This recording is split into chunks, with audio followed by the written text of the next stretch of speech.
नमस्कार, मी आहे तन्मय वाकणकर आणि स्वागत आहे आपल्या ड्रायव्हर टू बिलीव्ह इटला. सो आज आपल्या बरोबर आहेत Ganesh sir.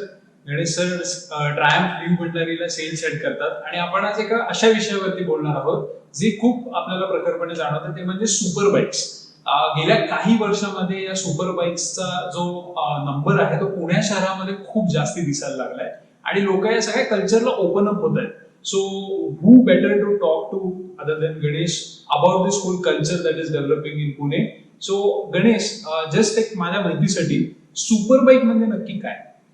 Super bikes generally आता आपल्या इथं सीसी वाईज सुपर बाईकला कन्सिडर करतात. आम्ही जनरली सुपर बाईकला कन्सिडर करतो which is 600 CC and above, ज्यांना पॉवर जास्त असते. It's not a typical commuter की तुम्ही गाडी घेतली point A to point B गेली, idling rush all that stuff. So something which is above 600 cc or a 400, let's say nowadays, have a lot of power that can be called as a super bike. So normal गाड्या आणि super bikes मधला power हा आपण Exactly. फरक consider करू शकतो. पण या सुपर बाईकचे काही प्रकार असतात का, की म्हणजे का कुठल्याही गाडीला 600 सीसी झाली की सुपर बाईक, कसं एक जनरल आधी याच्या आधी नव्हते आपले तर प्रकार, आता आलेले. जसं आता मी ट्रायल केली, सो आमच्या इथे बऱ्याच कॅटेगरी ह्या मॉडर्न क्लासिक्स, ओके, ज्याच्यामध्ये 900 सीसी येतात. त्या टिपिकल लुक्स वाईज क्लासिक आहेत, engine performance wise those super bike. Okay, roadsters येतात. So roadsters is basically a bike त्याच्यामध्ये तुम्ही अपराईट बसता, right, you can ride them fast, race ट्रॅकवर येऊ शकता. Then we have cruisers like this is the Rocket आहे. बरोबर. So Daytona super sports मध्ये ऍडव्हेंचर मध्ये टायगरची सीरीज आहे आमच्याकडे. So that is the category basically. Okay, so typically when someone goes out to buy a super bike, त्यांनी choose कसं करावं किंवा माझ्यासाठी गाडी कुठली बरोबर असणार? सी अल्टिमेटली चॉईस जी आहे ती completely rider to rider vary करते. बट आम्ही जसं ट्रायलमध्ये आम्ही जनरली काय करतो की वी आस्क युअर रिक्वायरमेंट, तुम्हाला गाडी कशी चालवायची. आम्ही गाडी विकण्यापेक्षा गाडी सजेस्ट करायचा प्रयत्न जास्त करतो. त्यामध्ये होतं काय की तुम्हाला जी गाडी जास्त चालवता येईल ती गाडी तुम्ही घेतली आणि तुम्हाला आवडणारी गाडी घेतली, फक्त या दोन्हीमध्ये फार म्हणजे फरक आहे.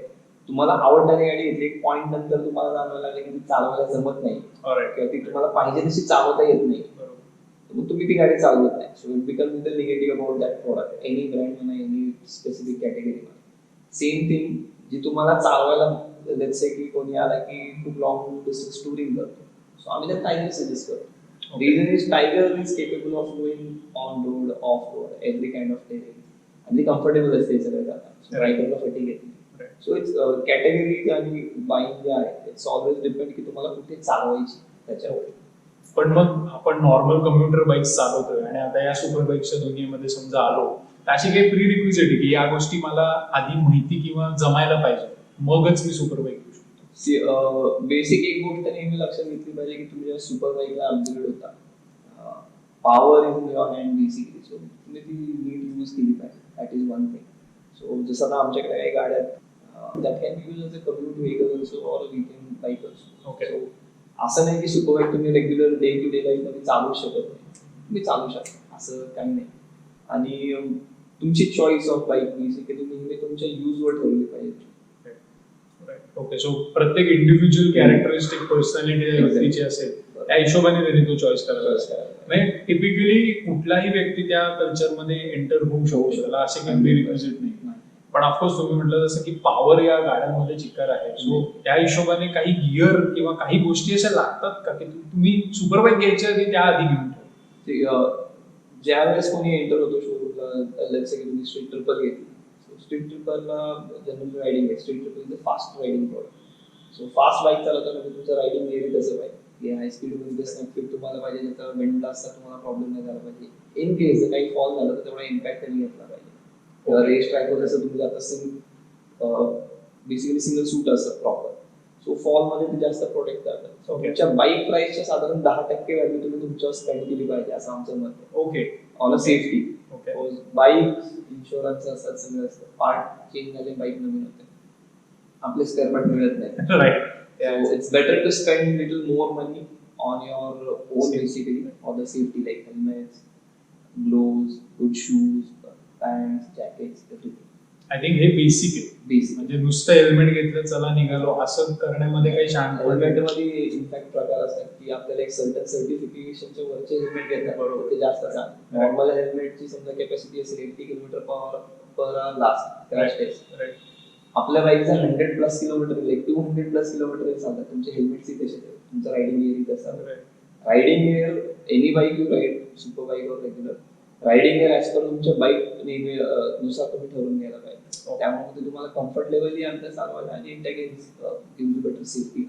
ओके, पण आता हे जे स्पीड आता आपण बोललो 100-200, आपल्याकडचे रस्ते एवढे काही चांगले नाहीत. मग हे खरंच म्हणजे चालू जनरली संडेज तुम्ही जनरली पाहू शकता रोड संडेजला बाईक्स खूप दिसतात, वीकेंड.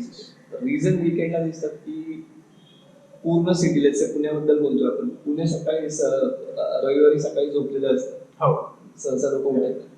आम्ही लोक उठतो सकाळी 6 वाजता आणि राईड करतो. काय गर्दी नसते रोडला. सगळे वीकेंडला उशिराच राहतात, लवकर कोण निघत. त्यामुळे we can achieve certain speeds. So weekend ride साठी काही गाड्या street triple, Daytona, rocket, you can use them on weekend more easily. मला पॉवर युटिलाइज करता येईल. वी ऑलवेज से की रेस ट्रॅकवर जातात we can use the exact potential of super bikes. But जवळपास रेस ट्रॅक नाही, in a safe manner whenever you ride with your guest, it's always better. It gives you more pleasure of riding. All right. Okay, पण मग असंच आहे का की हे Sunday to Sunday कल्चरच आहे का, म्हणजे दररोज या गाड्या वापरूच नाही शकत? काही बाईक्स आहेत ज्याला आपण it's always on a rider.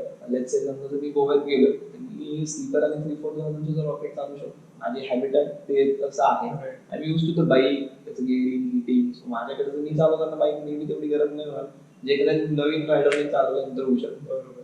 So त्या केसमध्ये काही गाड्या जसं आता आमच्याकडे स्ट्रीट ट्विन्स आहेत, नॉन व्हील आहे, स्ट्रीट ट्रिपल आहे. स्ट्रीट ट्रिपल एक असा प्रोडक्ट आहे की रेस ट्रॅकवर यूज करू शकता, तिला एव्हरीडे लाईफ यूज करू शकता. Street twin as good as a computer, being a 900cc, तुम्ही त्याला यूज करू शकता. Let's say you have a habit की संध्याकाळी तुम्हाला आपल्या इथे वैशालीला आपण कॉफी प्यायला जातो, कोथरूडवरून वैशालीला संध्याकाळी जायचे 8 वाजता. स्टार्टर मारा, जावा कॉफी प्यान retire. It's that simple to ride on 900cc machine. That is the beauty of a street twin. म्हणजे पार्किंग करण्यापासून ते तिला चालवण्यापर्यंत, थांबण्यापर्यंत, traffic riding, it's pretty easy. आणि हे तुम्ही तुमच्या रेग्युलर जीन्स आणि शूज करू शकता. क्या बात आहे. Okay, that's nothing like it की सुपर बाईक गर्दीत जाणारच नाही. नो डाऊट पॉवर वगैरे जास्त आहे, कम्पॅरेटिव्हली स्लाइटली जास्त गरम होतात. But it's completely on a rider. तुमचं रायडिंग हॅबिट जशी आहे त्यानुसार गाड्याही तुमच्या रिॲक्ट करतात. ऑब्व्हियसली. आय थिंक आपण बऱ्याच वेळेला विसरतो की आपण पहिल्यांदा कार किंवा बाईक चालवायला शिकताना किती वेळ लागला होता. तसंच या गाड्यांचं काही कॅरेक्टरिस्टिक आहे, ते शिकायला तेवढा वेळ द्यायलाच पाहिजे आणि तेवढे एफर्ट्सही द्यायला पाहिजे. ऑलराईट. आता या गाड्या ऑब्व्हियसली एवढ्या महाग आहेत, तर मग ह्यांचं मेंटेनन्स म्हणजे असं काही डोक्यात ठेवायला पाहिजे का की हे मेंटेनन्स फारच जास्त करतात? मेंटेनन्स ऍक्च्युली गाड्यांचं तुम्ही इयरली कॅल्क्युलेट केलं तर अमाऊंट ही मोठी असते. जसं आपल्या गाड्या साधारण 8 ते 10 हजार रुपये इयरली खर्च करतात रेग्युलर सर्व्हिसला. ओके. जर तुम्ही बघितलं पूर्ण इयरच्या म्हणजे ड्युरेशन मध्ये तुम्हाला एकदाच सर्व्हिस होते. आपल्या इथं रेग्युलर बाईक्सला साधारण 3 ते 4 वेळा ऑइल चेंज होते. ओके. सो बेसिक कॉस्ट आजकाल एनी 350-400cc च्या साधारण 3 ते 3,500.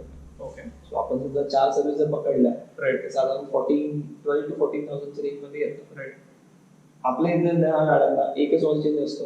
ऑइल फिल्टरिंगची कॉस्ट पकडली बेसिक सर्व्हिस कॉस्ट ती क्लोज टू 8 to 10,000 जाते. ऍक्च्युली मग तसं बघितलं तर ते प्राइस वाईज कमी पडतं. राईट. बट आपल्या इथे कसं बल्क अमाऊंट दिसते की आपल्याला वाटतं की महाग आहे. नो डाऊट यांचे पार्ट्स आर एक्सपेन्सिव्ह, इम्पोर्ट होतात, पण त्या पार्ट्सची लाईफ ही तेवढी चांगली असते. ओके. आपल्या इथे कम्प्युटर बाईक म्हणजे रेग्युलर बाईक्सला 40 आणि 50,000 किलोमीटर सिटी मध्ये आज होतं.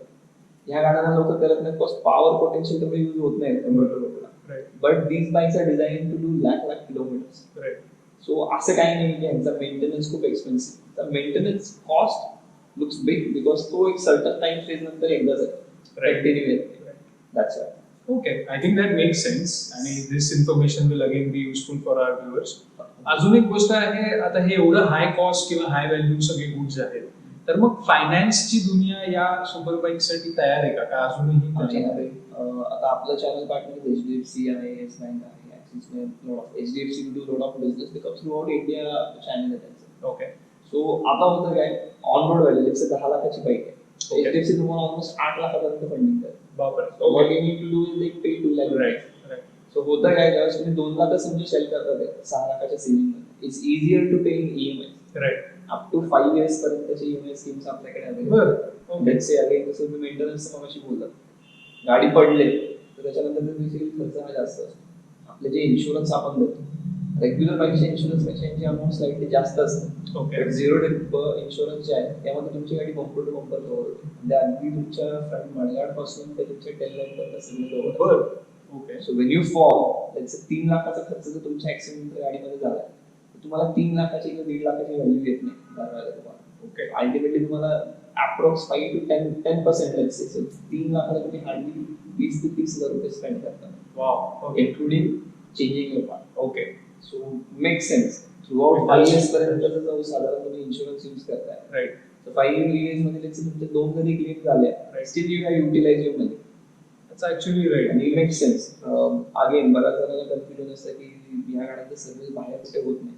ओके. इन केस एखादी काही इमर्जन्सी आली, फॉल झाला, व्हॉट एव्हर रिझन, एक जर तुम्हाला पिकअप नीडेड आहे Right. त्या केसमध्ये काय we have roadside assistance facility RS right. होतं काय थ्रूआउट इंडिया तुम्हाला कव्हर करतो त्यामध्ये. Okay. Any reachable point you are there RS specific vehicle येतं. ओके. ते tow your vehicle to nearest service station throughout India. Let's say Wow. तुम्ही इथून कोल्हापूर गेले 250 किलोमीटर. बरोबर. आज जर रेट्स बघितले तुम्ही जर टोईंग व्हेकल्सचे स्पेशलाइज 25 ते 30 रुपये पर किलोमीटर टू अँड फ्रो देतात. बापरे. 500 किलोमीटर साठी तर तुम्ही हिल्स घेऊ शकता. See you tomorrow. What we are going to charge you for 2 years is somewhere around 6,000 something. काहीच नाही. आणि किती वेळा यूज करू शकता? Right. 2 वर्ष. किती वेळ? Yes. So 6,000 let's say तुम्ही एक जर पिकअप पाहिला तुमचा कोल्हापूर पासून पुण्यापर्यंत Okay. going to cost you fortune 25,000 आरामात. रुपयाचं स्पेशलाइज व्हेकल. Right. आणि अगेन ते सगळं तुम्हाला स्वतः जाऊन चेक करावं लागेल. बांधणारे माहित नाही बांधतील काय. बरोबर. आपल्या केसमध्ये होतं काय RS होतं स्पेशलाइज व्हेकल असतात. गाडी टो करतात त्यांची माणसं पिक करून ठेवतात. बाईक ऑथराइज सर्व्हिस स्टेशनला ऑफिशियली येते. ओके. सो आम्हाला माहिती असतं तुमची गाडी पिकअप झाली आहे. तुम्ही फोन कॉल रजिस्टर केलेला असतं. तुमची गाडी आहे तुम्ही इथं पिकअप केलं बेसिकली टोईंग झालेली आहे तर ड्रॉप इथं होणार. आमच्या इथं आलं त्याची एंट्री होते प्रॉपर. सो तुमची गाडी सेफ हँड्स मधलं तुमच्या हातनं लाईक सेफ हँड्स आमच्यावर सेफ हँड्स. सो आधी म्हणजे तुम्हाला रिस्क फॅक्टर नसतो राईट. की बांधताना गाडी नीट नाही बांधली पडली तर काय किंवा काय. So everything is covered into that. तुम्हाला तो हॅसल निघून जातो सगळं. तुम्ही without any second thought in mind इथून कोल्हापूर काय गोवा कुठेही राईड करू शकता. So it helps basically. So असे ऍडव्हान्स बरेच आहेत आपल्याकडे. डेफिनेटली. आय थिंक मेंटली एक गोष्ट डोक्यात सारखी चालते की आपण एवढी मोठी महागडी गाडी घेऊन फिरतोय ती बंद पडली तर काय. पण I think this feature it self is something which is very helpful and I think it can एक डोक्यातला तो प्रॉब्लेम गेला की तुम्ही जास्त फ्रीली राईड करू शकता. ऑफकोर्स गणेश आपण हे सगळं बोललोय पण आपण शेवटी पुण्यामध्ये राहतो, इंडियामध्ये राहतो. सो मग या सुपर बाईक्स पैकी अशी कुठली बाईक सजेस्ट करशील का म्हणजे जी आपण टिपिकली चालवू शकतो इंडियन कंडिशन साठी? जसं मी सांगेल वी ऑलवेज प्रमोट की it's always a rider not a bike. Okay. या गाड्या basically are so precisely design की तुम्ही त्यांना कुठेही चालू शकता. ती गाडी बेसिकली 6 किलोमीटर स्टार्ट फ्रॉम 0. म्हणजे तो 10 किलोमीटर स्पीडला गाडी चालवण्यासाठी बनवली. So it can go to 200, it can go to 300 kilometre per hour. So bikes are designed that. It's आज basically who is going to decide कशी चालवायची आणि कुठे चालवायची. राईट. होतं काय वेळेस रॉकेट तुम्ही सिटीमध्ये घेऊन जाता. डिस्कम्फर्ट मे बी लोकांना because it's as good as your riding a big SUV in a city. Right. So it's basically size बाकी काही नाही. Engine compare to other bikes गरम होतं because it's a bigger bike. तुम्ही ही bike हायवेला you do a sprint like 0 to 100 4.5 सेकंदात गाड्या जातात. तेव्हा एवढं इंजिन तापल्यानं जेव्हा तुमचं 10च्या स्पीडला जातं. बरोबर. बेसिकली मिनिटात जास्त असतं. सो चालवणं सिटीमध्ये चालवणं it's completely a rider thing. It's nothing to do with the bike. मुळात गाड्या थोड्याशा गरम होते बट डिस्कम्फर्ट जसं स्ट्रीट डुईंग स्ट्रीट ट्रिपर मी सांगितलं या गाड्या तुम्ही डेली कम्युटला यूज करू शकता. तुझा that comfortable to ride. So it's always a rider. असं काही नाही. आपल्या इथे basically because of cost basically everyone uses them on a weekend. आपल्या इथे जनरली कसं असतं की चांगली गोष्ट तर थोडीशी कमी कमी वापरतो. तो thought process is going with super bike. असे कितीतरी सुपर बाईकर्स आहेत आपल्याकडे. इनफॅक्ट आपल्या ट्रायमचे customer use their bike as a bike. Regular bike. So as a bike, you know, point A to point B, and like from Pune to Goa, it's going to be a same bike. I think त्याच्यामुळेच जास्त गाड्या आपल्याला super bike ज्या आहेत त्या हल्ली रस्त्यावरती दिसतात. आणि I think that's a good thing. Ganesh, I think या सगळ्या माहितीमधनं मला एक गोष्ट प्रॉपरली जाणवते की हे जे सुपर बाईकिंगचं कल्चर आहे हे आजच्या तारखेला खूप जास्ती डेव्हलप झालेलं आहे. आय थिंक जी सिच्युएशन मे बी 4 ते 5 वर्षापूर्वी होती त्या कम्पॅरिझन मध्ये आता ती इकोसिस्टम चांगली झाली आहे. फायनान्स कंपनीज पण रेकग्नाइज करतात की असे प्रोडक्ट्स आहेत तुमचे सर्व्हिसेस जास्त चांगले आहेत आणि प्रोडक्टची व्हरायटी पण आता या शोरूम मध्ये मला बरेच दिसते. So I think again as the name of the show goes, drive it to believe it. So तुम्ही या शोरूम मध्ये नेमकं व्यू भंडारीच्या पाशांच्या शोरूम मध्ये या. गणेशला भेटा, गणेश तुमच्यासाठी असणारच आहे. And he help you choose your first super bike or maybe your second or third one also. But definitely one thing is for sure, the ecosystem is ready. All you need to do it is drive it to believe it. So thank you so much for being on the show, and I hope we लवकरच परत एकदा बोलू. Thank you.